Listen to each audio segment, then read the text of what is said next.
Hello everyone, welcome back to my channel. তো চলে এসেছি উত্তরাখণ্ড ট্রাভেল ব্লগের আরও একটা শর্ট ভিডিও নিয়ে। তো আজকে বেরিয়ে পড়েছি কেম্পটি ফলস দেখতে যাব বলে, কিন্তু বেরিয়ে পড়লে কি হবে, রাস্তাতে তো শুধু বমি আর বমি। তো সেই কারণে রাস্তার খুব একটা বেশি ভিডিও করতে পারিনি, গাড়িতে আমার একটু প্রবলেম হয় সেই কারণে। তো চলো এখন রোপওয়ে করে নিচে নেমে যাই, দেখবো কেম্পটি ফলস। তো আমাদের রোপওয়ে কারও চলে এসেছে।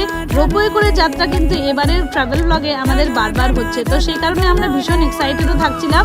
আর এই কারটা তো খুব সুন্দর ছিল, চারপাশটা পুরো কাঁচে ঢাকা আর আশপাশে কিছু দেখার মতন ছিল না। যাই হোক, আমরা নেমে পড়েছি কেম্পটি ফলসের এখানে।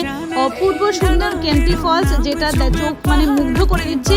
কিন্তু এই কেম্পটি ফলসের আশপাশটা দেখে আমি কিন্তু ভীষণ ডিসঅ্যাপয়েন্টেড হয়ে গিয়েছিলাম। আমার একদম ভালো লাগেনি আশপাশটা, পুরো চারিদিকটা না ভীষণ ক্লামজি হয়ে গিয়েছে।